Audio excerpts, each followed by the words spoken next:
Allô, allô? Ah oui. Bonsoir, bienvenue. On va essayer de tenir le timing ce soir. Donc il est 18h30, voire 31. Et le temps que les dernières personnes nous rejoignent en courant sous la pluie ou online, je vous prie en tout cas juste, pour vous qui êtes là en présentiel, de ne pas oublier d'éteindre la sonnerie de votre Natel. Vous avez le droit de le regarder, cependant. Moi, je l'utiliserai aussi parce que j'aurai des questions qui viennent par le web pour modérer la soirée. Mais si vous voulez, je suis en fait la seule qui ose vraiment avoir son Natel comme ça devant elle. Quelques mots aussi sur le déroulement de la soirée qui vont s'afficher juste là. Donc, vous le voyez, 3 interventions qui vont prendre à peu près une demi-heure. Après la partie questions-réponses, donc on prendra toutes les questions-réponses à la fin des interventions de nos 3 intervenantes du soir. Et après, une petite verrée légère, donc je le dis aussi, soyez prévu un grand repas ce soir, vous aurez encore un petit peu faim en sortant d'ici, mais le but, c'est de pouvoir prolonger les discussions, c'est de pouvoir partager le verre de l'amitié, voilà, et puis de passer un bon moment en ayant appris quelque chose à travers cette soirée d'information. Alors, pour commencer, vous l'avez vu, 3 intervenantes. On a Madame Delphine Klopfenstein-Brogini, sociologue de formation, elle est conseillère nationale et présidente des Vertes et les Verts genevois. Elle est membre des commissions de l'environnement, de l'énergie et de l'aménagement du territoire et des institutions politiques. Ses thèmes phares sont le développement de la mobilité douce et des transports publics. Elle est venue en vélo ce soir et en transport public, donc bravo. L'égalité pour toutes et tous, le renforcement des énergies renouvelables et le soutien d'une agriculture de proximité et sans pesticides. Madame Jasmine Voide, économiste d'entreprise et responsable Romandie de l'association Swiss Recycling. C'est l'organisation fêtière qui promeut les intérêts de toutes les organisations de recyclage actives dans le domaine de la collecte sélective en Suisse. Certainement que vous connaissez notamment les logos que vous trouvez sur le PET et autres. Voilà, Swiss Recycling est derrière, entre autres. Le travail de Jasmine est à l'intersection entre l'information, la sensibilisation et la gestion de projets en matière de recyclage et de collecte séparée. Vous avez donc une vraie spécialiste aussi devant vous. Et, last but not least, comme on dit si bien, Madame Christine Sautenay, membre de la commission technique déchets et recyclage de l'ASIC. Si vous ne connaissez pas, donc c'est l'Association suisse des infrastructures communales. C'est un peu plus clair. Elle est également directrice client et partenariat chez Vadekessa. Et puis, elle est spécialiste de l'économie circulaire et sa volonté donc d'accompagner et de susciter le changement. Vous aurez l'occasion d'échanger avec nos 3 intervenantes, comme je l'ai dit, à l'apéro plus tard. Et donc, avant de passer la parole, j'en profite pour faire un petit coup de pub pour Coselec. Vous trouverez, bien entendu, pour ceux qui sont là en présentiel, quelques flyers sur toutes les activités. Ceci pour vous rappeler que la coopérative, qui a donc ses 9 coopérateurs, périmètre de gestion des déchets, qui la soutiennent pour toutes ces actions et pour lesquelles nous mettons un nombre de choses en place, notamment cette soirée d'information, eh bien, nous sommes aussi là pour sensibiliser les élèves dans les écoles. Ça représente plus de 2500 interventions et animations par année, ce qui totalise presque 50 000 élèves qui sont sensibilisés chaque année. On est là pour les communes, on est là pour vous aider en matière de signalétique, on est là pour vous informer, et puis on est aussi là pour informer le grand public, les professionnels des déchets. Si vous avez envie d'en savoir un petit peu plus, je serai également là à la suite pour échanger. Voilà, donc de ce pas, on va se lancer et c'est Madame Klopfenstein-Brogini qui a la parole. Très bien, merci beaucoup. Bonsoir à toutes et à tous. C'est un plaisir d'être ici ce soir et de parler de la question du déchet. Bon, c'est vrai que le déchet, ce n'est pas forcément un thème qu'on aborde facilement. Et c'est vrai que grâce à cette initiative parlementaire qui a été votée il y a à peine quelques jours à Berne, eh bien, on a fait du déchet un thème phare. Et je m'en réjouis beaucoup parce que souvent, le déchet, on le met plutôt sous le tapis, on le met sous la terre, on le cache. Et puis là, c'est devenu finalement un élément central de dire le déchet, il faut évidemment qu'on le gère au mieux. Et comment est-ce qu'on fait pour le gérer au mieux? Je vais peut-être faire un retour rapide, peut-être historique, sur comment est-ce qu'on est arrivé à cette initiative parlementaire développer l'économie circulaire, qui va changer pas mal de choses, et je viendrai ensuite dans le détail, je ne ferai pas trop long, vous inquiétez pas, mais je viendrai dans le détail en tout cas de quelques articles qui ont changé et qui vont changer la vie des déchets, bien sûr, mais la vie des communes en particulier, la vie des collectivités et puis la vie de la nature, parce que le principe de base, c'est évidemment mettre en valeur le principe de l'économie circulaire. Alors pour revenir un tout petit peu en arrière sur le processus, les Verts à l'époque avaient lancé une initiative, vous vous rappelez certainement, c'était en 2016, elle avait été en votation populaire, hein, on avait perdu, c'était un score assez net, 60% de non contre cette initiative, économie verte. Et puis on commençait, alors certainement que la plupart d'entre vous avaient déjà abordé cette question, mais c'est vrai que la question du déchet était difficilement engageable politiquement, de dire mais voilà, l'économie circulaire, vraiment, et puis peut-être que l'initiative en tant que telle ne plaisait pas telle qu'elle était formulée. Bref, en 2016, l'initiative n'a pas passé. Quelques années plus tard, et c'est à ce moment-là que je suis arrivée au Conseil national, il y a 4 ans, ça a été un des premiers sujets qu'on a abordé dans la commission de l'environnement et énergie. Ça a été au fond de se dire, eh bien, le Conseil fédéral avait à l'époque, quand cette initiative était discutée, avait fait un contre-projet qui finalement n'avait pas été accepté par le Parlement. Donc la population avait dû voter que sur l'initiative. Eh bien, on a repris des éléments du contre-projet que le Conseil fédéral avait proposé, plus les parlementaires, et puis on a essayé de travailler de manière non partisane, de se dire, mais c'est vraiment un sujet qui ne devrait pas avoir de clivage politique. Et puis on a repris plusieurs des éléments et on a déposé différents partis, les Verts, les socialistes, le PLR, le Centre. L'UDC était un peu moins active sur cette thématique. Et on a réussi, à travers plusieurs initiatives, on a déposé ces initiatives, en gros une par parti, et puis on a fait une sous-commission qui a duré 2 ans, dans laquelle on a vraiment travaillé étroitement sur les projets. Ensuite, on est arrivé avec une proposition qui est partie en consultation. Elle est d'ailleurs peut-être arrivée chez vous. En tout cas, il y a eu un retour très détaillé, à la fois des communes, à la fois des privés, à la fois des particuliers aussi. Et ce retour nous a permis de consolider encore le texte pour arriver à un texte final qu'on a voté au Conseil national la semaine passée. C'était la session spéciale. Et puis on a eu l'occasion de le voter. Il a été soutenu très largement. J'ai ici le nombre de voix, 141 oui contre 51 non. Donc c'était très net, un soutien massif à cette proposition, qui n'a pas fait beaucoup de bruit dans la presse. Je m'attendais à beaucoup plus de relais, parce que pour moi, c'était une révolution, en fait. Ce qu'on a réussi à faire dans cette initiative, avec un soutien large et pas de conflit partisan, c'était pour moi une avancée notoire. Ce qui se passe maintenant, c'est que le texte doit passer, vous connaissez le principe, il doit passer aux États, donc ça veut dire que maintenant, c'est la Chambre haute qui va le travailler en commission, ensuite en plénière, ça reviendra ensuite au national, donc on n'a pas tout à fait fini le processus, mais on est vraiment sur la bonne voie. Alors qu'est-ce qu'on peut dire de ce texte? Je l'ai ici, si vous voulez, je peux faire passer ce texte. En fait, c'est un dépliant tel qu'on les travaille, on appelle ça un dépliant, tel qu'on les travaille au Conseil national, avec plusieurs colonnes où on voit le droit actuel et la manière dont on l'a fait évoluer, et quels sont les articles qui ont bougé. Donc la loi qu'on a bougée, c'est la loi sur la protection de l'environnement. C'est uniquement, oui, après il y a quelques autres lois, mais principalement la loi sur la protection de l'environnement.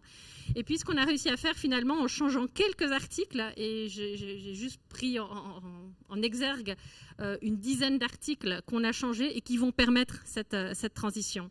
Il y a l'article, au départ, l'article 7, qui est la définition, en fait, définition de base, où le mot réutilisation est intégré dans la loi, au-delà du principe de l'élimination du déchet, mais il y a vraiment ce principe qu'on doit l'éliminer, c'est une chose, mais on doit aussi avoir le concept de réutilisation et de valorisation, qui existait déjà un peu, mais qui a été renforcé. À l'article 10, il y a le principe du soutien à des plateformes, information, conseil, formation sur l'économie circulaire. Donc ça veut dire vraiment accompagner la collectivité à avancer sur cette thématique, donc de soutenir au fond toutes les propositions qui viendraient pour équiper les collectivités sur la thématique.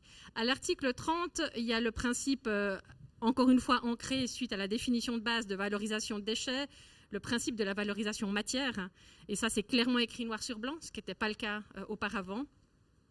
À l'article 31, qui est un élément aussi très important, c'est la question du littering, qui est enfin écrit noir sur blanc dans la loi, le principe des déchets jetables, des déchets sauvages.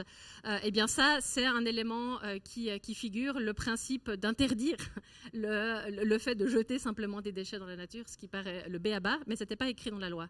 Donc le fait que ce soit écrit aujourd'hui, eh bien ça donne des armes pour réussir au fond à garder un environnement propre.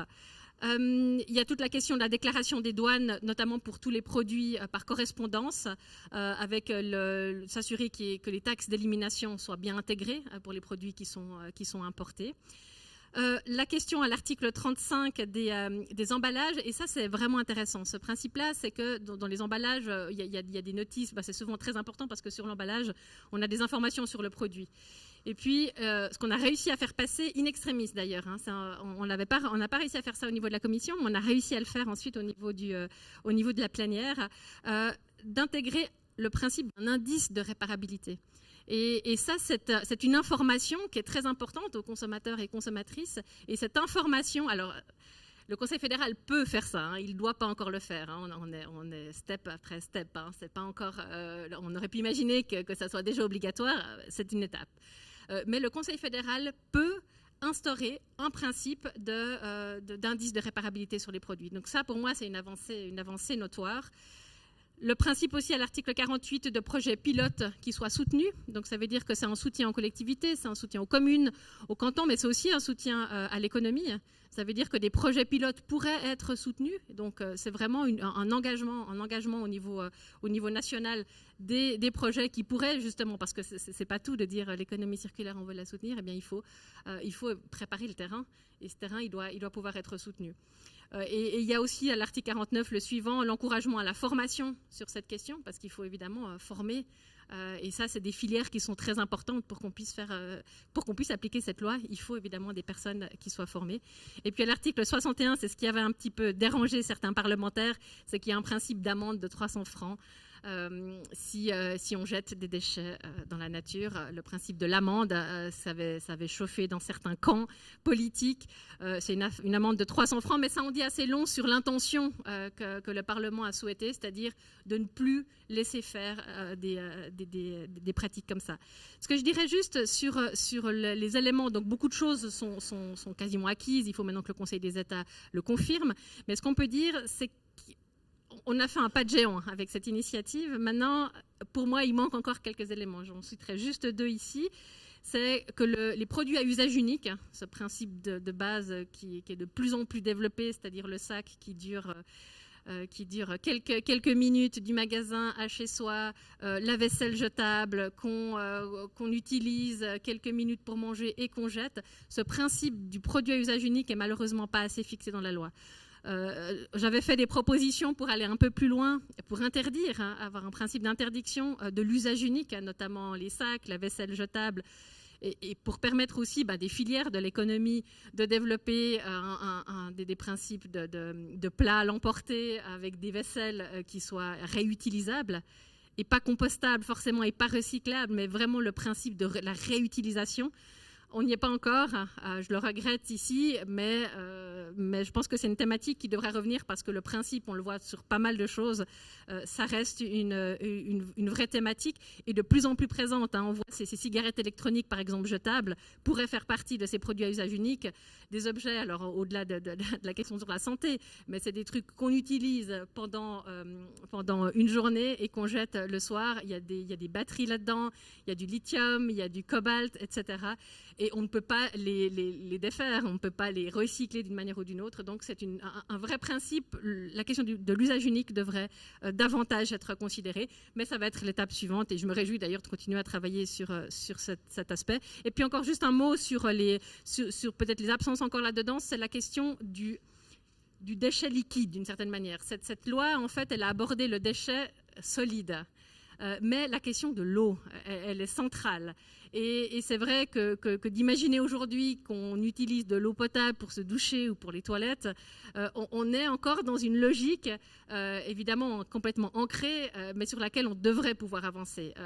La question de manière générale de l'eau va nous préoccuper toujours plus. Le conflit de l'usage de l'eau va être une vraie thématique avec les sécheresses qui se présentent à terme. Donc cette notion même de comment est-ce qu'on maintient de l'eau propre, pour quel usage, dans quelle quantité, comment est-ce qu'on recycle aussi de l'eau sale, etc., pour quel usage, là il y a encore un gros potentiel et malheureusement on a essayé d'aborder cette question dans cette loi mais on n'a pas réussi à l'intégrer. Ça sera l'étape suivante. Et peut-être juste pour conclure, de dire que évidemment le déchet, c'est central de réussir à le traiter. Mais la question de base, elle vient à la source, c'est-à-dire pourquoi on produit autant de déchets. Et c'est tout un peu la question. Évidemment, ce déchet alimente aussi une certaine économie, l'économie du recyclage, de la revalorisation. Et c'est important, et c'est une économie qui va marcher avec le déchet. Mais à côté de ça, et c'est une économie qu'on doit pouvoir accompagner, mais à côté de ça, la vraie question, c'est pourquoi on produit autant de déchets. Et notre société, évidemment, du tout jetable, on prend, on consomme, on jette et on recommence. Évidemment, c'est un cycle sur lequel on devrait commencer à travailler davantage pour réduire le déchet à la source et s'émanciper de certaines matières, notamment du plastique, avec des sociétés qui sont un peu moins consuméristes. Mais ça, c'est un discours plus large sur la question du déchet en général. Voilà, je suis à disposition tout à l'heure pour vos questions, mais je vais laisser la parole à Yasmine Voigt pour la suite. Je vous remercie pour votre attention. Merci beaucoup, madame.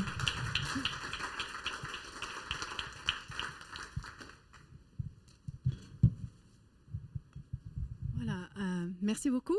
C'est un grand défi d'intervenir après une politicienne qui a l'habitude de parler devant autant de monde. Alors, je vais essayer de faire au mieux. Alors, comme elle a dit très bien, Christine, je travaille pour Swiss Recycling.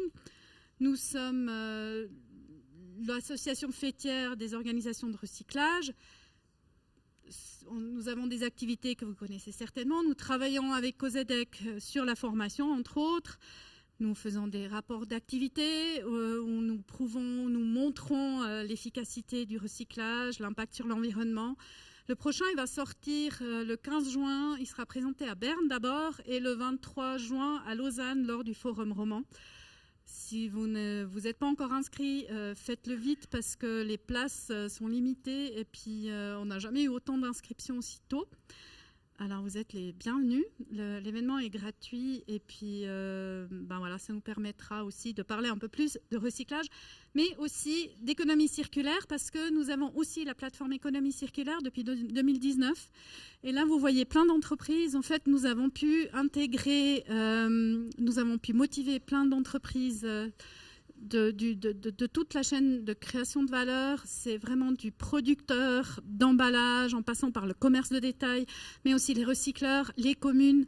Alors pour le moment, nous avons quelques villes. Nous avons aussi la commune de Tsitzers qui vient nous rejoindre. Nous aimerions agrandir encore le nombre de membres, aussi en Suisse romande. Nous travaillons aussi avec la Fabrique circulaire qui est un projet pour les PME qui permet aux PME en fait, d'intégrer l'économie circulaire dans leur entreprise. Et puis, avec ça, nous avançons vraiment aussi vers plus de circularité. Nous, même Swiss Recycling, se rend compte aujourd'hui que le recyclage ne suffit plus. Voilà, pour vous dire. Donc, ce que nous faisons dans cette plateforme thématique, nous avons différents thèmes que nous abordons, comme le cadre et les normes.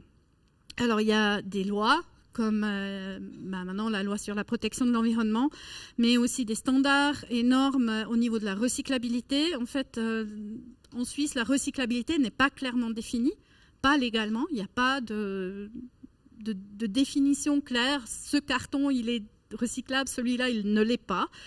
Alors, nous travaillons vraiment beaucoup là-dessus. La recyclabilité aussi, l'éco-conception, le design for recycling, un mot anglais, mais voilà.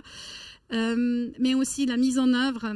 la collecte, le monopole de déchets, services de collecte, mais aussi technologie, digitalisation.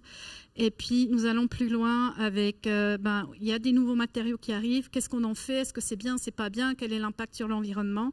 Prévention des déchets. Alors, le meilleur déchet, c'est celui qui n'existe pas, qu'on ne crée pas. Et ça, nous y adhérons aussi.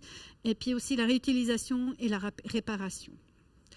Voilà, maintenant, on m'a demandé de surtout parler de la libéralisation prévue dans la LPE. Alors, c'est la loi qui a été votée, les changements qui ont été votés au niveau du Conseil national.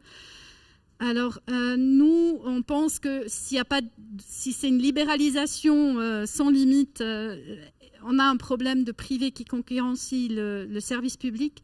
Il y a un manque de transparence, un manque de traçabilité. On ne sait pas où il va, le déchet. Et puis, c'est vrai que quand on connaît un peu le monde des déchets, on sait qu'il va toujours là où c'est le moins cher. Et là où c'est le moins cher, ce n'est pas forcément le mieux pour l'environnement. Et ça, à notre avis, il faut l'éviter à tout prix. Il faut des contrôles, il faut des conditions cadres qui permettent vraiment une surveillance et une traçabilité des déchets, recyclables ou non. Vraiment, il faut savoir où ça va. Et on a vraiment aussi le risque des bénéfices privatisés, des pertes socialisées. Et ça, à notre avis, c'est à éviter à tout prix. Selon Swiss Recycling et nos membres, vous les voyez ici en bas, nous avons Ferro Recycling, Igora, Innobat, Pet Recycling, Sense, Suico et Vetro Suisse. Alors on a les différentes fractions où il y a des contributions anticipées ou une TEA, une taxe d'élimination anticipée. Et pour nous, c'est important qu'il y ait un cadre, qu'il y ait des conditions claires, des objectifs environnementaux, que vraiment la valorisation, elle soit juste au niveau de l'impact écologique. Et c'est vrai que certains d'entre vous ou certaines sont venus à notre congrès. Peut-être vous avez une fois vu le professeur Bunge qui parle justement de l'impact environnemental par rapport à l'argent investi. Et à un moment donné, il y a des choses qui ne font pas sens. Et ça, à notre avis, il faut l'éviter. Nous avons des usines de valorisation thermique qui fonctionnent très bien en Suisse. Et puis des fois, dans le doute, c'est encore là le meilleur endroit. Et c'est ce qui a été dit aussi dans la loi. Et c'est très bien. Il faut vraiment regarder l'impact environnemental. Et si ça vaut la peine, la valorisation matière, ça veut dire on prend le carton, on en refait un carton, c'est l'idéal. Mais il y a d'autres matières, typiquement les plastiques, où c'est des fois un peu plus compliqué. Et puis où effectivement, il faut voir ce qui n'est pas recyclable, qu'est-ce qu'on en fait. Et là, de nouveau, la loi, elle est claire, ça doit rester en Suisse.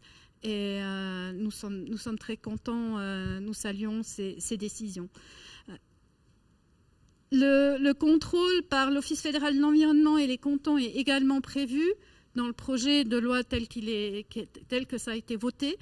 Et nous, avec nos organisations, nous travaillons déjà en collaboration avec l'Office fédéral de l'environnement, justement notre rapport d'activité.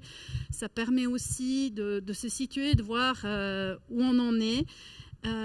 Pour nous, ce qui est important aussi, c'est une sécurité de droit pour les entreprises, pour les organisations. Nous, c'est des organisations de branches, d'organisations sectorielles qui s'organisent entre elles et tout ça, c'est prévu dans la loi et nous estimons que le système, il a fait ses preuves. On est d'accord, il n'est pas parfait, il n'y a pas de système parfait d'après ce que je connais. Après, si vous avez un autre avis sur la question, je discute volontiers. Mais pour nous, c'est important que les entreprises qui investissent, qui vont de l'avant, qui créent des emplois, qui investissent dans des infrastructures, elles doivent avoir une sécurité de droit, qu'on ne vienne pas leur dire dans 2 ans « Ah ouais, désolé, on pensait que c'était une bonne idée, mais en fait, on s'est trompé. Et puis maintenant, tant pis. » Donc, nous sommes très contents. Nous pensons que dans ce qui est prévu, les acteurs sont libres dans un cadre connu. Et nous espérons vraiment que ça va aller de l'avant, que cette loi, elle va être changée comme c'est prévu actuellement. Bien sûr, il y aurait des modifications, des petites modifications à notre avis qui seraient intéressantes, mais pour nous, la loi telle qu'elle est, elle est plutôt bien, et puis ça donne un bon élan pour aller vers une économie circulaire et de sortir de cette économie linéaire où on produit, on consomme et on jette. Voilà. Alors voici mes collègues avec qui on collabore sur ces différents projets. Si vous avez des questions, je suis volontiers à votre disposition. Merci.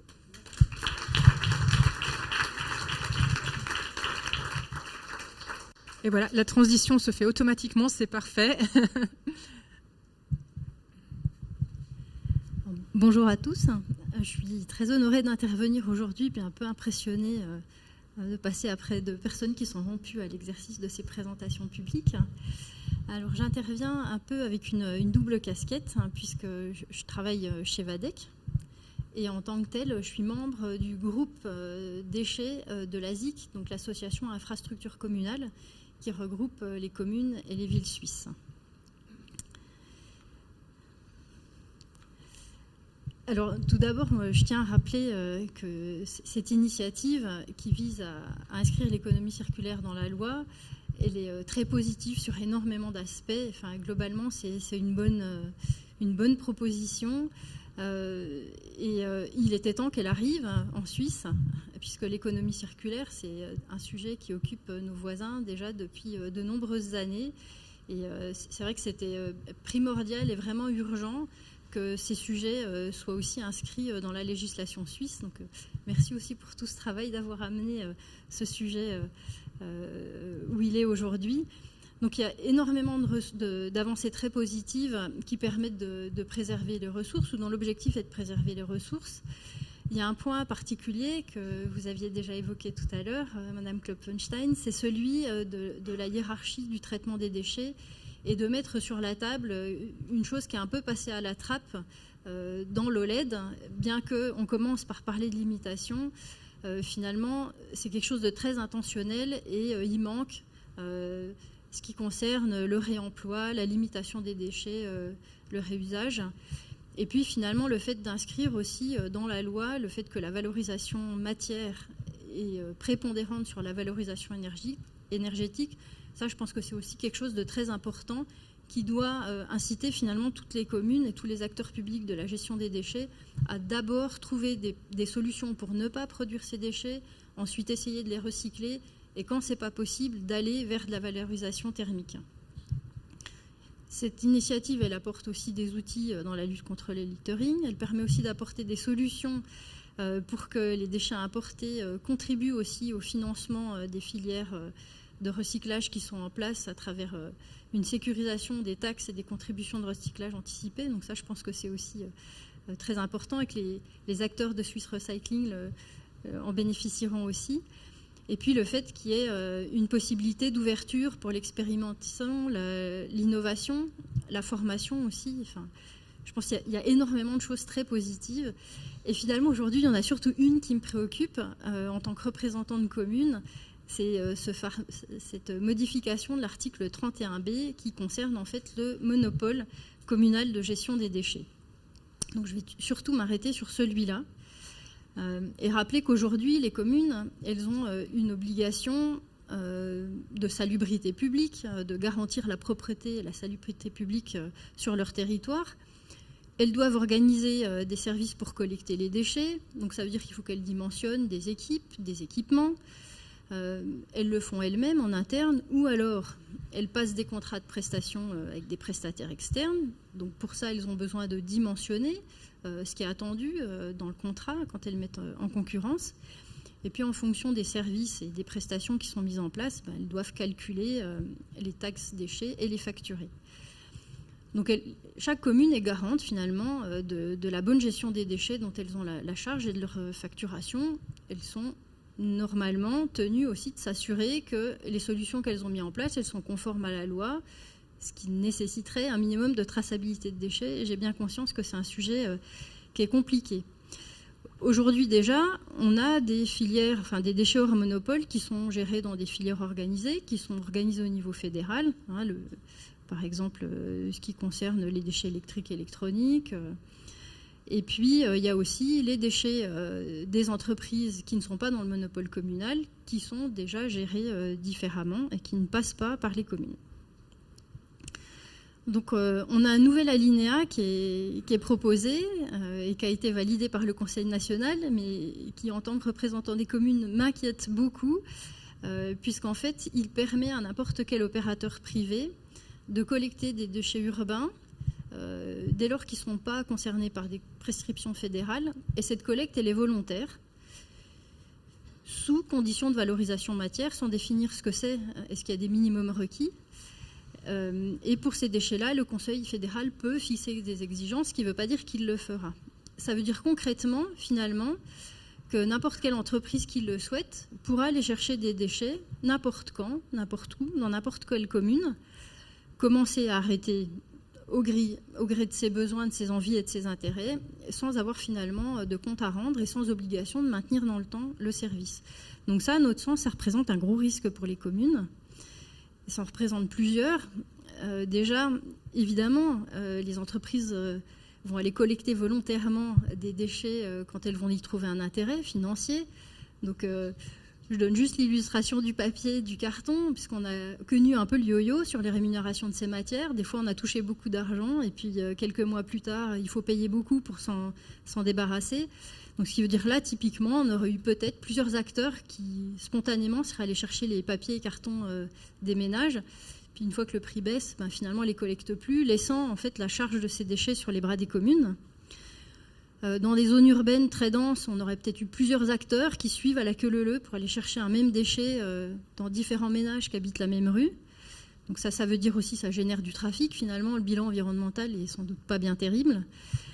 Et puis, ça génère aussi des risques et des fluctuations pour les communes dans les obligations qu'elles ont de répondre en fait, à la collecte des déchets dès lors que plus personne ne va les chercher. Donc ça veut dire il faut que je me dote en tant que commune d'équipements, d'équipes. Des fois, ça va servir, des fois, ça ne va pas servir. Mais en tout cas, quand il faut que ça serve, il faut que je sois là et il faut y répondre.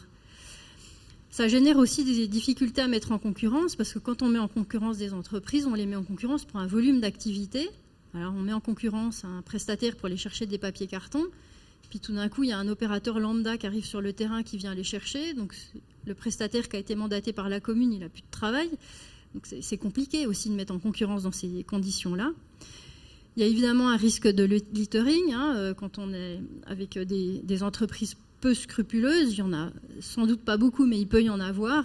L'exemple, c'est les roues. Quand on a une roue, on a la jante qui a beaucoup de valeur, puis le pneu qui vaut rien. Donc, c'est-à-dire, est-ce qu'il y a des gens qui vont les démarcher, les particuliers, en disant « je récupère vos pneus pour rien », qui va démonter le pneu, vendre la jante et puis abandonner la partie du roulement. Donc, ça, c'est un risque aussi. Et puis, finalement, on se retrouve avec une quantité de petits déchets diffus sur lesquels on va avoir beaucoup de difficultés à assurer une traçabilité puis exercer un contrôle. Le Conseil fédéral des finances avait déjà fait le constat que l'OFEV a énormément de mal à contrôler les gros opérateurs qui sont censés gérer les déchets pour son compte. Donc, j'ose imaginer qu'il n'y aura pas de contrôle du tout pour ces petites collectes. Donc, je pense que c'est vraiment dommageable qu'on se retrouve dans cette situation-là. Alors, le développement de filières de valorisation matière est déjà possible avec la LPE actuelle, c'est-à-dire soit une organisation fédérale, soit une autorisation de la commune pour le faire. Les communes peuvent très bien décider de confier, d'autoriser des entreprises à aller chercher certains types de déchets. Alors, on voit bien aujourd'hui qu'il est nécessaire de favoriser l'émergence de nouvelles filières de collecte et de recyclage, mais pour ça, il me semble indispensable qu'on fixe un cadre qui soit travaillé, préparé avec les cantons, avec les organisations de branches, éventuellement avec les collecteurs, qui ne sont pas forcément très impliqués aujourd'hui, et qu'on fixe des exigences, des objectifs de collecte, des taux de recyclage, pour qu'on s'assure que ce qu'on met en œuvre, ça répond quand même à l'objectif de développer des filières de recyclage et pas juste de développer des collectes parallèles. Et puis derrière, ça signifie aussi permettre un contrôle des obligations légales, c'est-à-dire qui va être chargé de contrôler, est-ce que c'est la Confédération, est-ce que c'est les cantons, mais qu'on fixe le cadre de l'observateur. et puis d'assurer une traçabilité dans l'objectif d'évaluer les performances. Peut-être qu'après quelques années, on se rendra compte que certaines filières qu'on avait souhaité développer ont finalement pas tant de sens que ça. Et l'ensemble de ces critères qui seraient favorables à l'émergence de nouvelles filières encadrées, maîtrisées, elles correspondent finalement à la contre-proposition qu'a fait le Conseil fédéral. Et dans ce sens, c'est vrai qu'on pousse, nous, représentants des communes, puis à titre plus personnel VADEC, on pousse aussi à ce que ce soit cette contre-proposition qui soit retenue au fil des différentes étapes parlementaires que doit suivre encore cette initiative, et que ce ne soit pas l'alinéa actuel qui soit retenu. Honnêtement, ça nous effraie beaucoup. Parce que sans ces conditions minimales, finalement, c'est la porte ouverte à une pratique irrespectueuse, irresponsable. C'est un peu la jungle et c'est vraiment ce qu'on voudrait éviter, à l'instar de ce qui peut se pratiquer aujourd'hui sur certains déchets. Donc voilà, c'est uniquement notre crainte, mais je redis encore, tout le reste du texte, l'initiative dans son ensemble, elle va dans le bon sens. Et je pense qu'elle était vraiment attendue par tous les acteurs, même si l'économie circulaire, c'est un peu une vue de l'esprit, dans le sens où on est toujours plus nombreux, on consomme toujours plus, donc on ne peut pas juste boucler, il y a toujours un peu plus de matière qui rentre, un peu plus d'énergie, puis on a aussi des résidus. Donc encore une fois, ce qui est primordial, c'est comment faire pour ne pas produire ces déchets. Et le volet prévention, limitation des déchets, il est primordial. Ça veut dire qu'on attend, on espère que dans les ordonnances qui vont découler, on se fixe des objectifs. Aujourd'hui, l'OLED, elle donne des intentions. Si on peut avoir aussi des objectifs chiffrés sur la limitation, les objectifs de recyclage, je pense que ce serait une grande avancée, un grand challenge pour nous tous professionnels de la gestion des déchets. Je vous remercie. Merci beaucoup. Christine. Voilà. Donc, merci beaucoup à nos intervenantes. On va ouvrir la partie questions-réponses. Et du coup, en fait, je vous réinvite à venir vous positionner autour ici des fûts. Et puis, peut-être, pour lancer la première question, à moins qu'il y en ait déjà une dans la salle et quelqu'un ait envie de se lancer. Oui, voilà. Donc, je vais juste vous expliquer. Je vous passe le micro. Vous pouvez volontiers vous présenter brièvement. Et puis après, je le reprendrai. Mais en principe, tout le monde a un micro. Voilà. Bonjour, bonsoir. Alexandre Lotiec de Reactis. Donc, on est spécialiste dans le recyclage. J'avais une petite question sur le littering. Vous mentionnez, Madame Klopfenstein, que dans la loi, il n'y avait pas encore de ligne pour amender, en tout cas les gens qui jetaient des déchets dans la rue. Je discutais, je me demande si c'était avec toi, Philippe. L'amende était fixée à 100 francs. Et après, j'entendais 300 francs. Est-ce vous pourriez m'éclaircir sur ce sujet-là? Il y a une ligne avec une amende. Je l'ai précisé tout à l'heure. Il y a une ligne, je peux vous montrer tout à l'heure dans la loi là, que j'ai juste ici. C'est 300 francs. 300 francs pour le fait de jeter de manière sauvage des déchets dans la nature ou sur la voie publique. Donc il y a une ligne, il y a une amende, c'est nouveau. C'est ce qui avait fait un peu hurler certains parlementaires parce qu'ils estimaient que c'était trop élevé, mais l'écrasante majorité a souhaité maintenir cette notion d'amende. Moi, j'aurais également une question qui m'est venue comme ça en vous entendant. J'entends les craintes qui ont été émises par Madame Sautenay. Et je me dis, mais comment est-ce que vous pouvez y répondre? Oui, en fait, elle a parfaitement raison. Et moi, je ne suis pas rentrée évidemment dans tout le détail, mais c'est vrai que, alors je ne suis pas aussi catastrophiste, parce que notamment sur le littering, je ne m'inquiéterai pas trop, parce que justement, on a des garde-fous désormais. Et sur le contrôle, je ne serais pas aussi catastrophée d'une certaine manière. Mais ce qui est certain, c'est qu'au niveau de discussion de la commission, il y a eu des volontés de maintenir la proposition du Conseil fédéral. Il y a eu ces mêmes discussions au niveau de la plénière qui n'ont pas été acceptées. Il y a eu beaucoup de minorités, on appelle ça des minorités, c'est-à-dire des propositions qui ne sont pas celles de la majorité, qu'on revote au niveau de la plénière. Celle-là, on faisait partie. On n'a pas été soutenu par la majorité. Mais par contre, typiquement, cette discussion, elle va revenir aux États. Donc c'est pour ça que le texte n'est pas fixé. Le lobby que vous allez faire, il va être important. Donc il faudra aller parler aux parlementaires, si possible, de plusieurs parties, de manière à pouvoir éviter ou adapter. Peut-être c'est ce qu'il faudrait, c'est trouver une sorte de compromis entre la proposition du Conseil fédéral et celle sortie de commission, de manière, en tout cas, à éviter le risque d'avoir simplement une sorte de jungle et avec une ouverture au privé. Vous mentionniez le principe du nombre de trafic aussi augmenté. On rentre dans un truc complètement qui ne fait pas de sens. Donc probablement qu'une proposition intermédiaire, ce serait le conseil que je ferais ici maintenant, ce serait une proposition intermédiaire que le Conseil des États pourrait adapter. Mais je pense qu'en effet, il y a un enjeu là-dessus. Oui, j'arrive.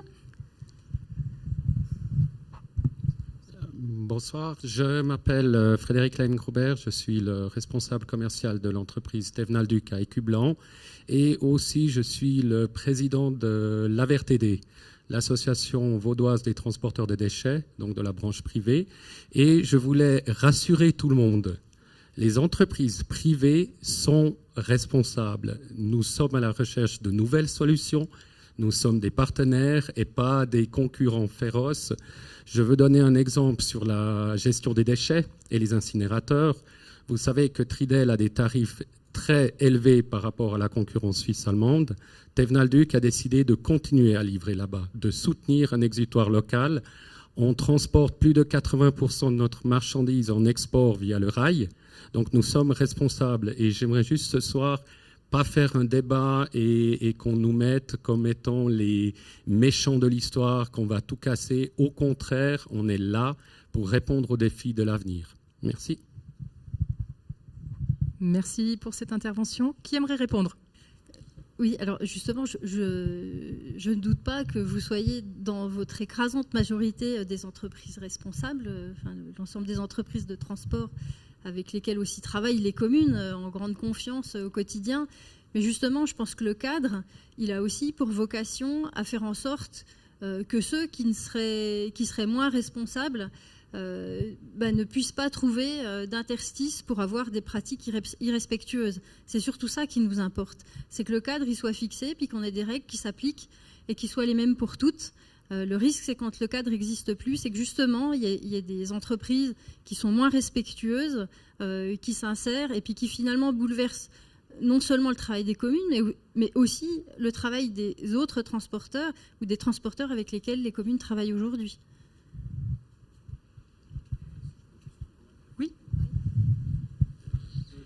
Si j'ai bien compris le sens de la loi, ce n'est pas une libéralisation des déchets, mais c'est un recadrement du travail et un développement d'un partenariat plus large entre les différents acteurs du marché. Je ne vois pas du tout là-dedans où on pourrait laisser rentrer des éléments perturbateurs là-dedans. Et la deuxième chose, le cadre actuel est pour nous très complexe dans le développement des nouvelles technologies.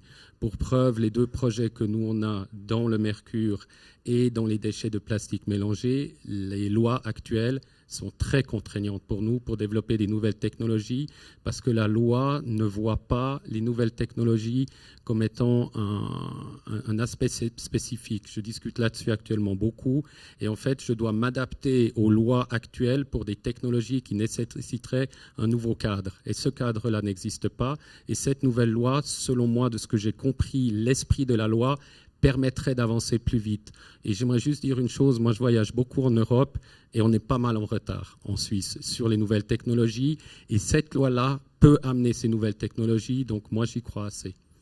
Merci beaucoup. Merci. Oui. Alors effectivement, on est assez d'accord avec Christine Sautenay qu'il faut un cadre. Maintenant, elle estime que le cadre, il n'est pas assez bien défini. Nous, on estime qu'il est relativement clair. Alors, je me suis dit, quand je l'ai écouté, je me suis dit, est-ce que je me suis trompée ? Et j'ai juste repris le texte tel qu'il est défini. Et puis, c'est marqué, alors, qu'il y a la possibilité de remise des déchets à des prestataires privés conformément à l'alinéa 4 est également admise. Les déchets urbains qui ne doivent être ni valorisés par le détenteur ni repris par des tiers en vertu des dispositions fédérales spécifiques peuvent être collectés volontairement par des prestataires privés pour autant qu'ils soient réutilisés ou fassent l'objet d'une valorisation matière. Ça veut dire que c'est pas prévu. Si quelqu'un les abandonne, là, ils répondent déjà plus à la loi. Et c'est aussi marqué que ça doit être la valorisation énergétique interviendra en Suisse. Et ça, c'est clair. Je veux dire, pour moi, effectivement, là, on parle d'une loi. Une loi est toujours précisée ensuite par des ordonnances. Je ne dis pas que tout va bien, tout est parfait, puis il n'y a plus de travail pour nos chers élus. Mais on pense que vraiment, le cadre, il est déjà relativement clair. Et puis justement, il nous permettra d'avoir de collecter des matières qu'on ne collecte pas jusqu'à maintenant parce qu'on ne sait pas les valoriser. Actuellement, toujours, la valorisation matière des déchets plastiques, elle ne se fait pas en Suisse. Il y a des déchets plastiques qui sont collectés, mais elles sont triées à l'étranger, elles sont valorisées à l'étranger. On sait que dès que ça dépasse une frontière, on perd le contrôle d'une certaine manière. Alors il y a des entreprises responsables qui s'engagent quand même, mais voilà, là on va avoir quand même un cadre légal qui permet quand même d'avancer. Et puis la motion Dobler nous oblige de mettre en place une collecte des plastiques harmonisée au niveau suisse, et nous y travaillons dur depuis plus d'une année avec justement toute la chaîne de valeur. Actuellement, nous ne pouvons pas communiquer beaucoup parce que justement, il y a des changements qui vont venir et puis ça ne sert à rien d'annoncer aujourd'hui que ça sera rouge et puis peut-être ça sera vert ou peut-être ça sera bleu. Mais vraiment, ça, derrière les coulisses, ça avance et puis nous y travaillons et nous attendons justement un cadre qui permet de prendre des décisions et d'aller de l'avant. Merci beaucoup. Est-ce que Christine Sautenay, vous aimeriez réagir ? Oui, merci. Oui. Je voulais juste rajouter qu'effectivement, à la lecture de cet article, on voit que, par exemple, il est possible de commencer et d'arrêter des collectes de papier, carton. Si à un moment donné, il y a un intérêt, c'est une collecte volontaire. Donc, quand il y a un intérêt financier, elle peut se faire. Et puis, le volontaire peut s'arrêter un peu quand il veut. C'est ça aussi qui nous inquiète au niveau communal. Mais effectivement, je pense que c'est important que le cadre il soit précisé et puis qu'on arrive sur des solutions de branche qui sont en train de se développer au niveau de la collecte des plastiques dans le cadre de Collecte 2025. C'est typiquement une bonne solution qui correspond à l'encadrement qu'on attend, c'est-à-dire une solution qui se construit avec l'ensemble des acteurs de la branche et sur lesquels on propose un service à l'ensemble des communes. Et pas ponctuellement une entreprise qui va aller chercher des plastiques ponctuellement parce que à ce moment-là, les plastiques valent cher dans la revente. Et puis finalement, quand les plastiques n'ont plus de valeur, qu'on abandonne la collecte. Et le fait d'avoir une solution de branche qui soit organisée au niveau suisse, ça permet de garantir aussi des tonnages, des volumes qui peuvent conduire à la construction de centres de tri, parce qu'effectivement, dans ce sujet-là des plastiques, l'inconvénient, c'est que ces flux ils sont triés à l'étranger parce qu'on n'en a pas suffisamment. Donc, on a besoin de masse. Donc, on a besoin d'une solution de branche qui soit organisée et encadrée au niveau fédéral pour disposer de la ressource, pour trier les déchets et puis derrière, développer des solutions de recyclage aussi. Ça, c'est vraiment important. Il faut vraiment avoir en tête qu'on ne veut pas s'opposer à l'émergence de ces filières-là, mais on souhaite qu'elles soient encadrées puis que toutes les communes, même les plus petites qui se trouvent au fin fond des montagnes du massif jurassien, elles aient aussi accès à ces solutions et pas uniquement les grands centres urbains. Merci pour ces remarques. Une question qui a été posée par Internet, qui devrait intéresser les communes. J'espère qu'il y a une réponse. Chaque nouvelle loi apporte des contraintes et une augmentation de charges pour les communes. Peut-on chiffrer ou quantifier cette augmentation ? Qui a envie de répondre ?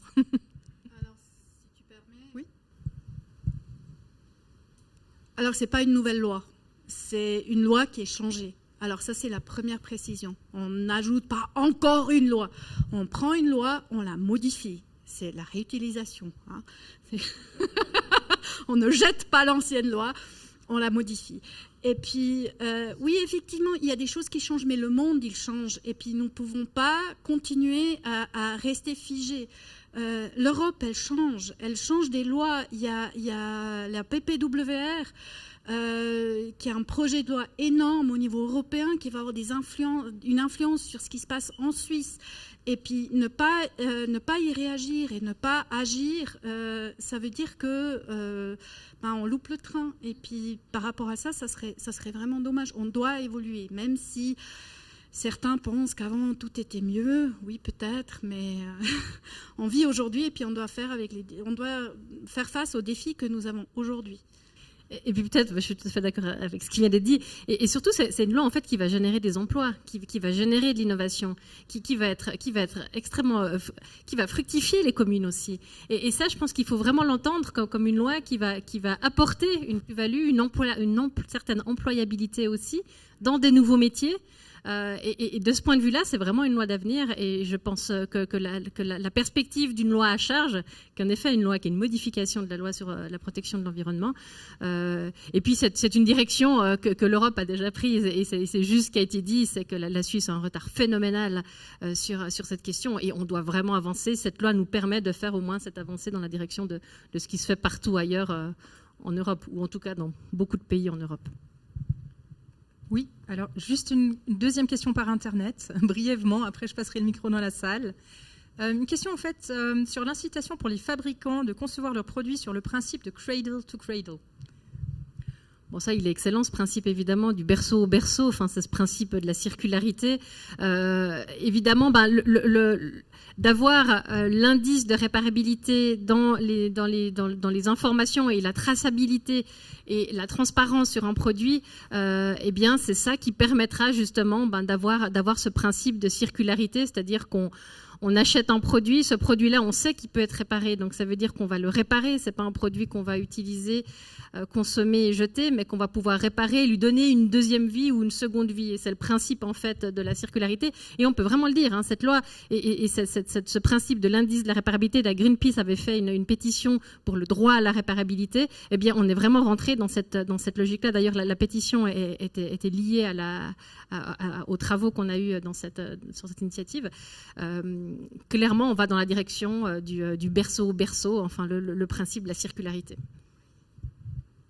Après, l'indice de réparabilité, c'est une très bonne idée, hein, nous la saluons. Il faut juste voir que l'Europe, elle y travaille aussi, et je pense qu'il faut juste faire attention de ne pas vouloir faire encore différemment de l'Europe. Alors, parce que nous dépendons, la majorité des appareils électriques et électroniques sont importés. Pas seulement d'Europe, mais aussi beaucoup de Chine. Et puis si l'Europe, elle fixe des principes, c'est vrai que ça va aussi avoir une conséquence sur la Suisse.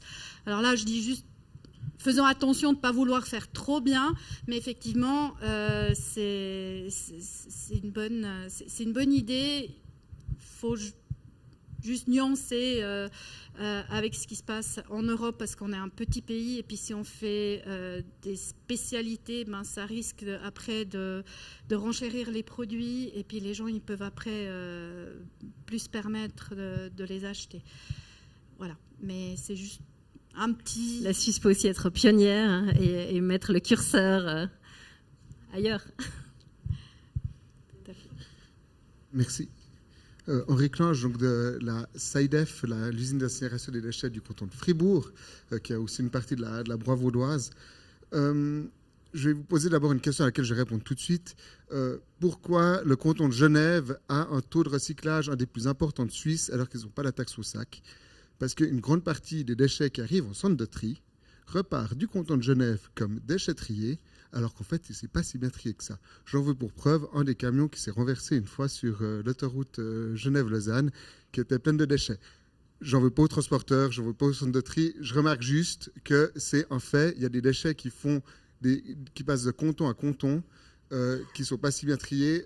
On sait très bien que des centres de tri qui sont très proches de la SAIDEF vont dans d'autres cantons, alors qu'ils pourraient venir chez nous beaucoup plus proches.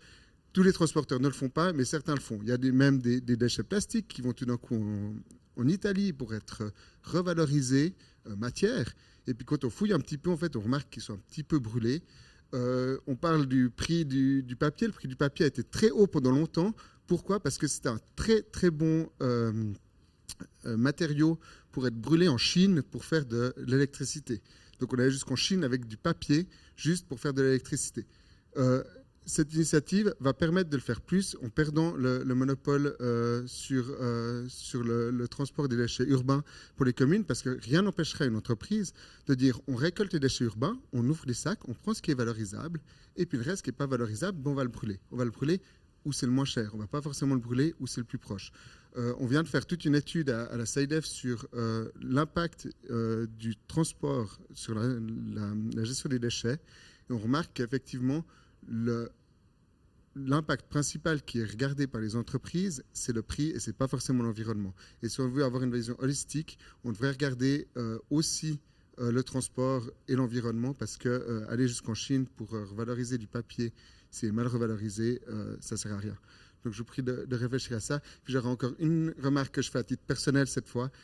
Cette initiative, elle est très bien, ça on est tous d'accord. Je pense que ce que je regrette un petit peu, c'est qu'elle s'attaque beaucoup aux déchets du ménage et aux déchets urbains, si on veut, et pas beaucoup aux déchets des entreprises et des déchets spéciaux, des déchets chimiques et autres, où on loupe totalement le coche parce qu'on reste trop ancré sur la Convention de Bâle et le mode. Merci. Qui a envie de répondre? Bon, sur les manques d'initiatives, vous avez raison, cette initiative, elle ne couvre pas tout. C'est vraiment une étape. Elle ne parle pas non plus du transport des déchets. Et j'avais essayé d'apporter cette thématique, et notamment que le transport se fasse du camion sur le rail. On sait que le transport de déchets par rail, qu'on devrait pouvoir davantage transporter par rail et limiter le transport par camion. C'est difficile, c'est pas possible partout, mais c'est une vraie thématique qu'on aurait pu aborder, par exemple, dans cette loi. Donc cette loi, elle a été volontairement dans cette direction aussi pour arriver à passer cette étape. Mais très clairement, il faudra amorcer les prochaines étapes. On a besoin ensuite de la société civile, de l'expertise du terrain, de ceux qui travaillent clairement avec les déchets pour avoir ce retour aussi d'information. Et je pense que c'est très important de pouvoir aussi influencer les politiques avec la pression du terrain. Et c'est votre rôle, je pense, en partie.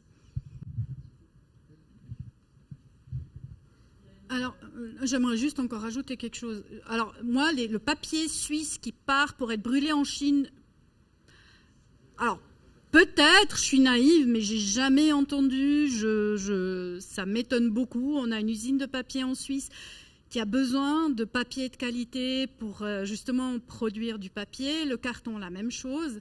Alors, si vous m'apprenez quelque chose, et puis, alors, je serais vraiment curieuse d'en connaître les sources. Voilà. Mais alors, en général, le papier, il est quand même recyclé en grande majorité en Suisse, et le carton aussi.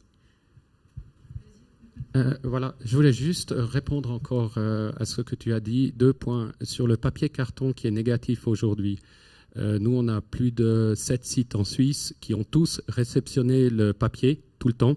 Même en négatif, on assume notre rôle alors qu'on n'a pas des contrats qui nous y forcent. On répond aussi aux entrées qui arrivent comme ça. Et la deuxième chose, sur le transport des déchets, effectivement, ce camion qui s'est renversé était une mauvaise image pour notre branche, c'est clair.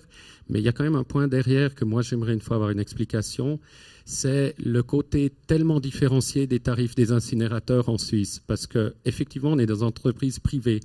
Mais quand vous avez un transport qui vous coûte 25 francs à la tonne, un autre qui vous coûte 45 francs à la tonne, et que vous avez une différence de tarif de 60 à 80 francs la tonne d'un endroit à l'autre, et que vous avez le droit d'aller à l'autre endroit, vous y allez. Tous les incinérateurs sont en main publique, il y a une association qui les gère, donc nous on a demandé à plusieurs reprises une concertation sur les tarifs et on ne les a jamais eus. On nous explique que certains sont bloqués au niveau électrique, d'autres pas, d'autres ont des intérêts. Maintenant, la SATOM a beaucoup de soucis. On essaie de les aider aussi là-dessus parce qu'on n'aime pas regarder les gens qui ont des problèmes comme ça d'un œil narquois. Mais quand même, il y a une question sur la liberté de tarif de ces incinérateurs.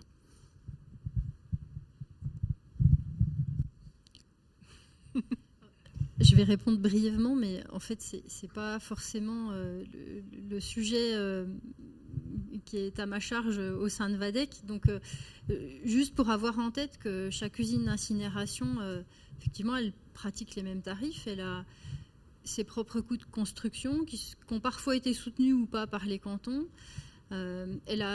Chaque usine a sa propre taille, et plus une usine est grosse, en général, moins ça coûte à la tonne. Et puis effectivement, d'une usine à l'autre, on a des possibilités de revendre l'énergie, que ce soit chaleur ou électrique, avec des tarifs qui sont parfois contraints, d'autres pas. Donc ça explique aussi ces différences de tarifs. Et ce qui est certain, c'est que c'est un problème. Aujourd'hui, qu'on ait une telle différence, mais c'est y compris un problème entre incinérateurs. Parce qu'effectivement, tout d'un coup, un incinérateur qui a des tarifs très faibles va, entre guillemets, aspirer des déchets d'un territoire qui est beaucoup plus large que le sien. Mais ça, c'est aussi la liberté de, on va dire, trajet des déchets incinérables qui ne sont pas dans le monopole communal. Donc voilà, c'est un état de fait. C'est compliqué à gérer, à la fois pour les incinérateurs et pour ceux qui gèrent des déchets qui sont en dehors du monopole communal. Mais voilà, moi, je peux difficilement apporter une réponse à votre sujet. Je voulais juste réagir au sujet du transport par rail. Pour rappeler que, au niveau des usines d'incinération de Wadec, on fait du transport de déchets par rail. D'une part, des déchets qui viennent du Jura et du Jura bernois. On a aussi des déchets qui viennent de Stride, donc du Nord vaudois. On évacue aussi les mâches fer par rail. Je sais qu'il y a des grandes discussions aujourd'hui au niveau fédéral pour savoir si les soutiens au transport par voie ferrée vont se poursuivre, notamment pour le transport de marchandises. Ce qui est certain, c'est que si ça vient à baisser, alors je ne maîtrise pas tous les tenants et les aboutissants, il semble qu'il y ait une somme, mais que les répartitions verraient plus de personnes ou de trafic potentiel concernés, ce qui veut dire que ça diminuerait ce soutien pour ceux qui sont aujourd'hui concernés. Ce qui est clair, c'est que ce transport par rail, il coûte déjà aujourd'hui beaucoup plus cher que le transport par route.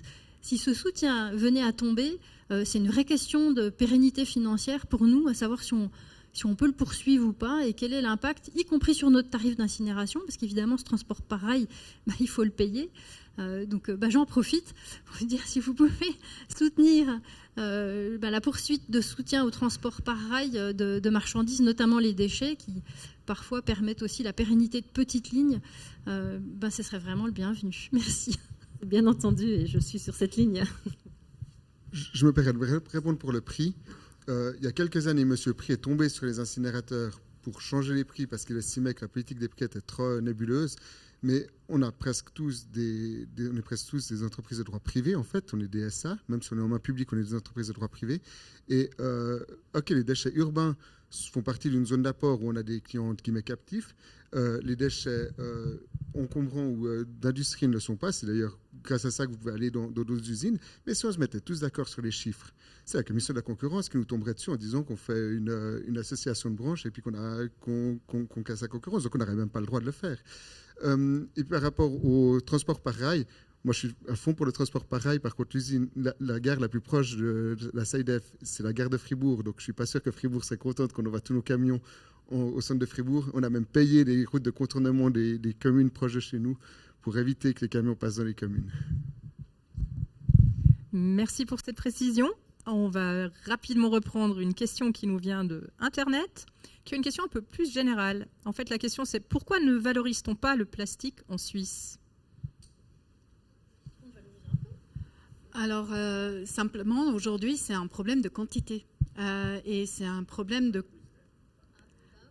Alors, on a effectivement, si on prend l'Europe, quand elle parle de valorisation de plastique, elle parle aussi des PET pour boissons. Et ça, on le valorise très bien en Suisse. C'est vraiment quelque chose qui... C'est une histoire de succès, en fait, où aussi, à la base, c'est le Conseil fédéral qui a dit, si vous voulez vendre du PET en Suisse, vous le récoltez et vous le financez, et puis c'est ce qui a été fait. Alors, PET Recycling Suisse fonctionne très très bien. Et puis pour le reste du plastique, effectivement, le problème c'est qu'il n'y a pas de collecte harmonisée, mais justement, il y a une motion, la motion d'Aubler, qui fait qu'on va devoir le faire.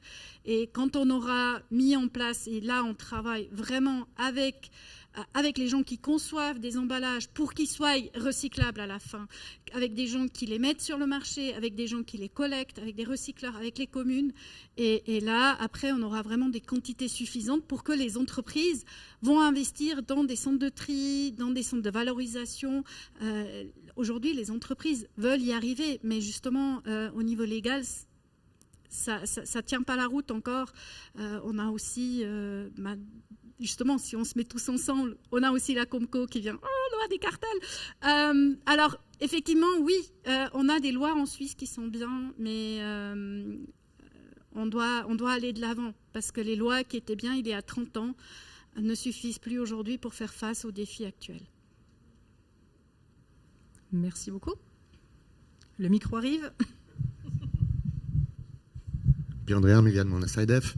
Parce que, votre intervention, elle est extrêmement intéressante parce qu'on voit la difficulté qu'il y aurait en libéralisant la prise en charge de déchets pour un traitement matière et puis d'avoir des quantités suffisantes pour développer des filières dans notre pays. Donc, ouais, c'est là que moi, je mets un gros bémol sur cet article 31B qui, à mon avis, va provoquer pas mal de problèmes au niveau des communes. Mais quand je parle des communes, je ne parle pas de l'entité commune. Je parle du citoyen qu'il y a dans la commune, qui peuple la commune. En fin de compte, c'est son porte-monnaie qui va le payer. Merci. Il y avait également... Vous aimeriez encore intervenir? Vous n'aviez pas? Non, j'avais vu une... D'accord.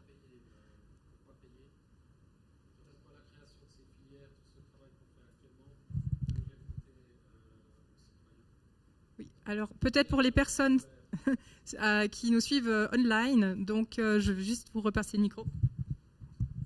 Je ne vois pas la relation directe en devoir payer plus par rapport à ces textes de loi et ces modifications. Pour moi, il y a une dynamique qui peut être aussi intéressante au niveau coût. Ce n'est pas antinomique, les deux. Aujourd'hui, la population paye, alors à part à Genève, mais on a partout la taxe au sac. Et puis, ils payent aussi pour leurs déchets. Alors... il y a des choses qui vont sortir du sac, qui coûteront, qui devront être payées différemment. Mais voilà, de toute façon, l'élimination des déchets n'est pas gratuite. De toute façon, on doit la payer d'une manière ou d'une autre. Jean-Paul Schindelholz, directeur de STRID. Aujourd'hui, on a déjà quand même des exemples où le citoyen paye deux fois. Tu as parlé de la success story du PET. Donc le citoyen paye une taxe anticipée sur le PET, mais la commune, ça lui coûte pour collecter le PET. Donc le citoyen paye également dans sa taxe de base la collecte du PET. Et moi, mon souci par rapport à tout ça, c'est qu'on arrive à plusieurs situations de ce type-là. De mettre en place des TEA, de mettre en place des taxes anticipées ou des choses comme ça, où en fait ça ne va pas couvrir les frais de la commune et que la commune va devoir en plus payer dans sa taxe de base. Donc moi c'est un souci par rapport à ces TEA et ces... Enfin, tu connais mon avis. Je connais ton avis, j'espère que tu te rappelles de ma réponse. L'objectif de PET Recycling était de collecter le PET là où il est vendu, pour justement pas générer plus de trafic, que les gens ramènent leurs bouteilles de PET au commerce de détail. Le problème, c'est que la population veut que ça soit collecté dans la déchetterie. Alors oui, ils payent pour le service d'avoir une collecte dans la commune. Mais s'ils le ramèneraient au commerce de détail, dans leur magasin de choix. Et moi, je le fais. Moi, je trouve ça excellent. Ils ont des horaires d'ouverture de 8h à 18h. Chez nous, c'est 18h30. Hein, j'habite en Valais. Mais voilà, moi, ça me va très bien. Je peux prendre le caddie. Je suis dans le parking. Moi, je ne comprends pas où il est le problème. Mais voilà, effectivement, la population, elle paye le service de collecte dans la commune, alors que le commerce de détail le met à disposition aussi.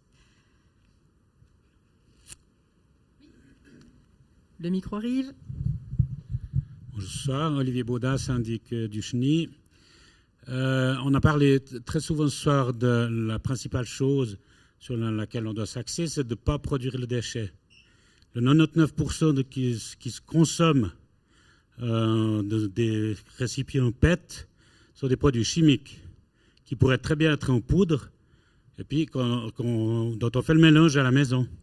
Donc, de quelle manière est-ce que, soit au niveau gouvernement, soit au niveau récupérateur, donc je pense plutôt gouvernement peut agir sur les commerces ou les producteurs de transporter sur des millions de bouteilles en PET de la flotte, alors qu'on pourrait très bien, dans un récipient réutilisable, avoir la même boisson dans ces récipients-là.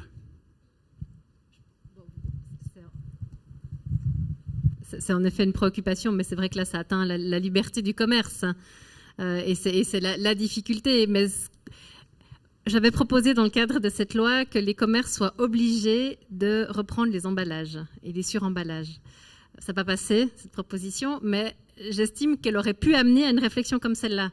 C'est-à-dire que le commerce qui doit récupérer les suremballages et les trop-pleins d'emballage, eh bien, à un moment donné, allait aussi amener la réflexion de dire, eh bien, peut-être qu'on pourrait avoir moins d'emballage et peut-être moins de bouteilles et peut-être et d'avoir un peu cette réflexion du déchet, en fait, qui est inutile, en fait.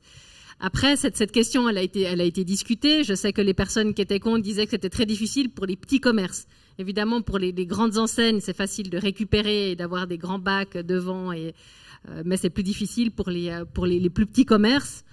En même temps, moi, j'estime que ça aurait mis une logique en place et une réflexion au niveau de la liberté du commerce, de se dire, eh bien, le déchet, l'emballage, le suremballage ou certains contenants, eh bien, on a intérêt à adapter au fond ce qu'on vend de manière à limiter cette production de déchets-là. On voit bien que ça ne marche pas. Je viens de le démontrer par rapport au PET. Normalement, il y a l'obligation de ramener le PET au magasin, mais si vous ne mettez pas en place dans une commune la collecte du PET, vous aurez tous les citoyens sur le dos. Donc, de mettre en place ce genre de loi ou de réglementation, il y a des effets secondaires qui vont coûter à la commune. Et puis, quand on parle de libéralisation du marché, aujourd'hui, le PET, c'est quand même une affaire complètement privée. Hein, on est loin du monopole des communes. Peut-être juste une remarque par rapport à la récupération. L'obligation de récupérer les emballages, ce n'est pas un coût qui revient à la collectivité. Les magasins ne le font pas forcément, et surtout le citoyen ne le fait pas. Aujourd'hui, parce qu'aujourd'hui, ce n'est pas prévu dans la loi, mais si demain, la loi obligeait les commerces à récupérer, ce que la loi ne va pas faire, parce que cette proposition n'a pas été acceptée, mais dans la perspective d'une obligation, eh bien évidemment, les commerces devraient faire cet exercice. Mais aujourd'hui, les commerces doivent récupérer le PET. Les commerces doivent récupérer les appareils électriques, électroniques. C'est dans la réglementation, c'est dans l'OLED. Mais il n'y a aucune indication dans un magasin d'électronique que vous pouvez aller déposer quelque chose. Et les gens, ils déposent ça à la déchetterie. Donc, c'est une charge qui revient à la commune. Et c'est une bonne volonté, ce que vous dites là. Mais le problème, ce n'est pas mis en application. Mais peut-être parce que les gens ne sont pas au courant. Et le fait de pouvoir rapporter... Que fait Cosedec ?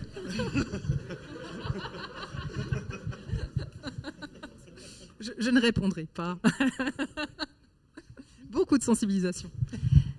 Par rapport au PET et la reprise du PET en magasin, on a aussi l'illustration dans les petites communes du massif jurassien de petites supérettes qui vendent un peu de bouteilles de PET, de boulangerie, qui sont le seul commerce du village. Puis les gens vont faire leurs courses dans la grande ville d'à côté. Mais par contre, pour se débarrasser de leur PET, ils trouvent que le petit commerce du village, c'est vachement pratique. Donc on a parfois des commerces qui vendent 3 bouteilles par jour, puis qu'on récupère 50. Et puis ces petits commerces, c'est justement ceux qui ne peuvent pas les récupérer parce qu'elles n'ont pas la logistique inverse pour les évacuer. Ça, c'est une vraie difficulté. Et puis finalement, la question que pose aussi Jean-Paul Schindelot, c'est celle de la rémunération des communes pour ce service de collecte. Parce que finalement, on a des TEA, on a des CRA qui s'appliquent sur des produits qui sont aujourd'hui récupérés par les communes. Alors, avec SENS et Suico, on récupère un soutien pour ce service de collecte. Mais finalement, si on démontre que ce flux qui reste à collecter auprès des ménages, il est pour partie collecté dans les communes, pour le PET, je crois que c'est 30% à peu près. Mais voilà, le constat est que ça se fait. Effectivement, ce serait mieux que les citoyens rapportent leurs bouteilles dans les commerces, qu'ils ne font pas. Donc, est-ce qu'il ne faudrait pas prévoir aussi qu'il y ait un soutien financier à hauteur des dépenses des communes pour ce service qui est rendu aux habitants? Ce serait finalement ce qui serait le plus rationnel. Alors évidemment, ça demande d'augmenter sans doute un peu la TEA et la CRA, et ça, c'est un autre sujet. Alors juste, moi j'ai régulièrement des appels de gens qui me disent « Oui, j'ai commandé une nouvelle machine à laver, puis maintenant je ne sais pas quoi faire avec l'ancienne, vous venez la chercher chez moi. » Et ben non, Ben non, effectivement, la question c'est où on veut s'arrêter. Est-ce qu'on veut vraiment aller faire un enlèvement individuel chez chacun et chez chacune? Et là, à ce moment-là, effectivement, on va avoir des taxes anticipées ou des contributions anticipées qui seront énormes. Ou bien est-ce qu'on dit, bon ben voilà, on laisse ça, si les communes veulent faire ce service, ben, elles le font et elles le payent elles-mêmes. Pet Recycling Suisse, par exemple, décourage les communes de connecter dans des écopoints. Le PET qui est collecté dans les écopoints, il est toujours en mauvais état. On doit le retrier. Souvent, c'est des employés communaux qui le trient à la main. Et ce n'est pas le but. C'est pas le but. Effectivement, à un moment donné, il faut vraiment se poser la question jusqu'où on veut être au service de la population, puis à partir de quel moment commence la responsabilité. Parce que là, on a parlé beaucoup de droits et mais pour moi, on a aussi une responsabilité citoyenne, et ça veut dire aussi que, ben voilà, je dois, si j'achète un produit, ben je suis aussi obligée de m'informer qu'est-ce que je dois en faire à la fin. Et effectivement, ça, on a un peu peut-être oublié de le communiquer. Et aujourd'hui, on se trouve avec des cigarettes électroniques qui sont jetées à tout va partout. C'est un gaspillage de ressources qui est juste énorme. Et puis en plus, il y a le risque d'incendie à cause des piles au lithium qui sont contenues là-dedans. Alors, à un moment donné, effectivement, pour moi, il y a quand même aussi la question de la responsabilité. Si je rebondis juste rapidement par rapport à ça, on pourrait aussi imaginer, si vous prenez cet exemple des cigarettes électroniques, eh bien, de les interdire simplement à la distribution. Puis à partir de là, alors certes, la responsabilité individuelle, notamment les jeunes, c'est les jeunes qui sont pris dans cet orage là, eh bien, si on les supprimait simplement, on les interdisait, ce que certains pays en Europe sont en train de réfléchir à ça, eh bien, c'est aussi une responsabilité collective et pas seulement individuelle. Bonjour, Amélie Orclib du canton de Vaud. Je voulais juste réagir par rapport à la question du suremballage.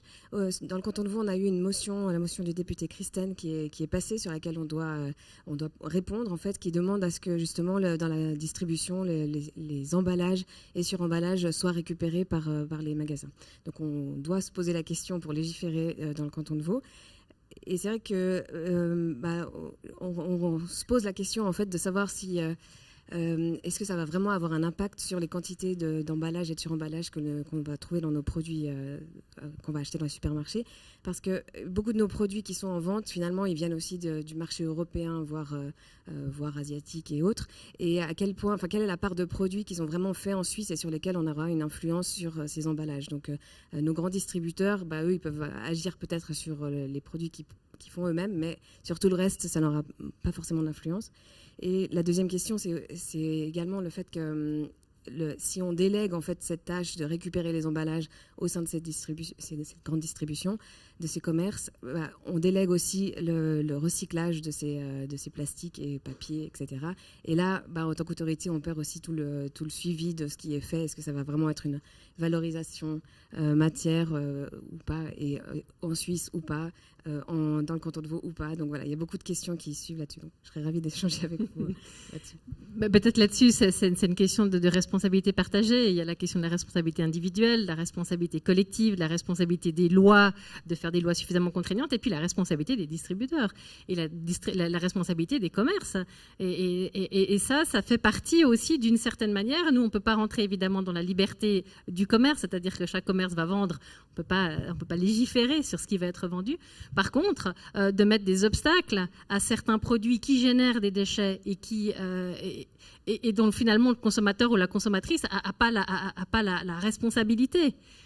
Et c'est vrai, moi je suis assez convaincue que par ce biais-là, c'est une manière de conscientiser aussi les distributeurs sur les marchandises qu'ils vendent et de ne pas être seulement dans cette logique de laisser la responsabilité sur les gens, même si je suis évidemment aussi en partie d'accord, on est des citoyens, des citoyennes, on doit faire évidemment notre part et puis s'être responsabilisé quand on choisit, on est aussi des acteurs et des actrices quand on choisit ce qu'on consomme, évidemment.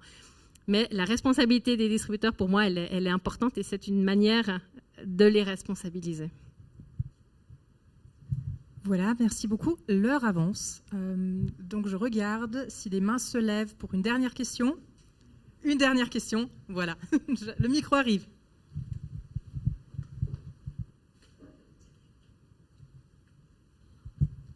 Jacques Anchaud, municipal à Payerne. Je suis venu, il y a peu de représentants des communes qui se sont exprimés, beaucoup de gens spécialistes du monde du déchet. Moi, ce que j'ai compris ce soir en venant, c'est que vous m'avez foutu la peur, parce que j'ai bien compris l'annexe, que maintenant, nous, avec les marchés publics qu'on a, qui sont tout à fait légaux pour avoir des prestataires qui prennent en charge nos déchets, eh bien, je vois que dans nos villes maintenant, au lieu d'avoir un camion qu'on souhaite peut-être électrique dans certaines communes, eh bien, nous aurons plusieurs camions qui viendront récupérer ces déchets. Et comme vous le dites, Madame la conseillère nationale, des futurs emplois, oui, des futurs emplois de chauffeurs poids lourds. Et au jour où on veut parler d'économie pour notre planète, j'avoue, je ne comprends pas.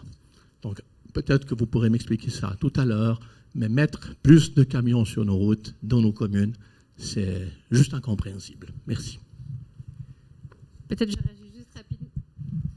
je réagis juste rapidement. Là, vous parlez vraiment de cet article 31 qui a été soulevé par Madame, qui va probablement être corrigé au niveau des États, ou en tout cas la réflexion, elle n'est pas du tout terminée là-dessus. Et il y a déjà eu des discussions au niveau de la commission et au niveau de la plénière. C'est une discussion qui est aussi animée ici. Je pense qu'il faut être très prudent sur le fait qu'il y a cet article 31, en effet, qui peut générer certaines nuisances et sur lesquelles on pourrait, moi je trouve, trouver plutôt un compromis là-dessus pour cet équilibre entre les collectivités et le privé.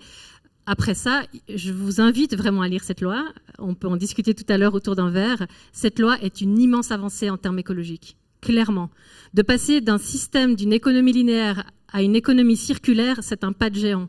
Et cette loi le reconnaît clairement. Et de l'avoir écrit noir sur blanc, en termes environnemental, protection de l'environnement, on fait une avancée de géant. Et je pense qu'il faut vraiment distinguer, au fond, alors il faut prendre l'ensemble des articles. Et très clairement, au niveau de l'impact écologique, on peut estimer, et d'ailleurs les associations environnementales se sont exprimées dans ce sens également. Juste un dernier mot. Alors effectivement, la loi, elle n'est pas parfaite. Mais si on veut aller trop loin, elle risque de plus passer du tout. Et ça serait, là, on aurait tous perdu. Et ça serait vraiment dommage. On peut corriger certaines choses ensuite dans des ordonnances, etc. C'est marqué, le Conseil fédéral peut. Alors, il a qu'à définir certaines règles.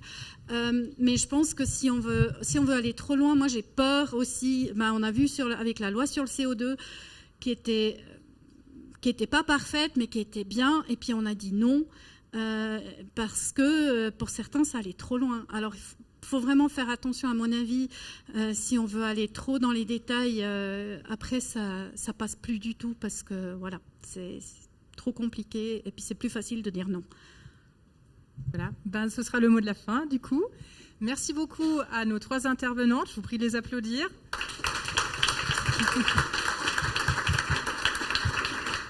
Et ils seront là un petit moment encore pour partager un verre. Et puis aussi, sachez qu'il y a un questionnaire online, et également un questionnaire qui vous sera envoyé à la suite de cet événement ce soir. C'est quelque chose qu'on aimerait poursuivre et on va essayer aussi de vous reconcocter une soirée d'information et de formation pour l'automne prochain. Donc si vous voyez l'After Waste et vous dites cette soirée était sympathique, j'ai appris des choses, j'ai pu échanger, n'hésitez pas à avoir un petit œil dessus. Ce sera bien entendu dans la newsletter et sur le site web de COSEDEC. Merci beaucoup. Et puis voilà, on se retrouve juste ici dehors pour un petit verre. Merci, bonne soirée.